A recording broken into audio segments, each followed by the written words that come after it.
when you talk about the farm, what you're referring to is kind of the colloquial name. Yeah. It is a real term, but it's also a term that has made its way into Hollywood for where we do our fundamental training, our Mhm. initiation and initial field operations training. And it's an awesome location, and it's very real, and it's not as cool as the movies make it look, but it's still pretty cool.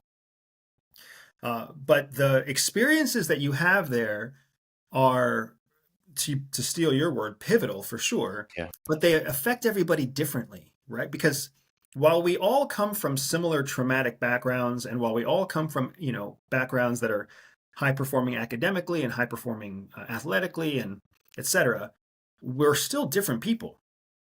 So for some people, going to this secret training base is the first time they've ever done anything secret, ever, Mm, right? I remember going to school with people who had, going to the farm with people who had been, investment bankers, and people who were salesmen, and people who were entrepreneurs, and people who were engineers.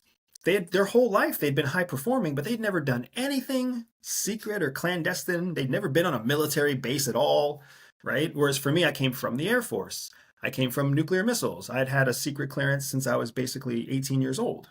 right. So, for me, the stuff that was so transformative about the farm was when everything I had ever questioned, like growing up in a kind of strict household, going into the military, I'd always questioned these areas of hypocrisy, right? So why is it that your mom and dad say something is fair, but they do it differently for your sister or your brother, Right. right? Why is it that, when you're 5 years old, if you're the oldest, your parents are broke, you're eating ramen noodles and scrambled eggs and hot dogs. Hmm. But when you're 15 and your sister or your brother is 5, now your parents are, they're buying them chicken sandwiches or steaks or who knows whatever else.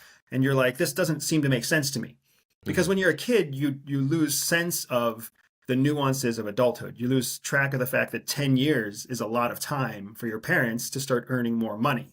For sure. You lose track of the fact that there are societal differences between little boys and little girls. No matter how much we try to say that there isn't, no matter how much we try to say everybody's equal, there's still pervasive differences between genders and ages. And whether you're from Alabama or New York State, there's still prejudices and differences.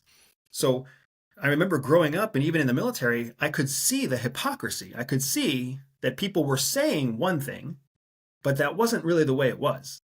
Hmm. They were saying it was fair, but it's not fair. They were saying things are equal, but they're not equal, right? They were saying anybody had a chance.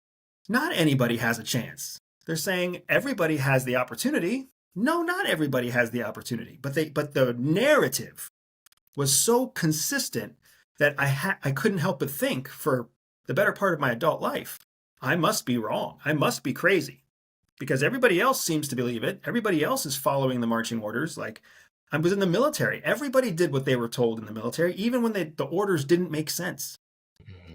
It wasn't until I got to the farm, and in the first few weeks of the farm, they basically finally pulled the wool off of my eyes. And they were like, hey, everybody gets lied to because the larger organization has to tell very consistent lies for year after year after year in order to build a narrative that the population then parrots.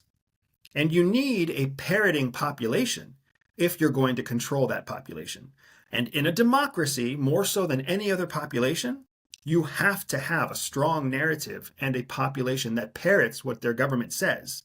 Because if they choose to deny or reject what their government says, in a democracy, you can literally change your government. You can change every official that you elect. So it was really powerful to learn that CIA was essentially training us to go into other countries and understand that the people we were talking to had been conditioned their whole life to parrot what their government believed. And in so doing, you learn about yourself and your own government.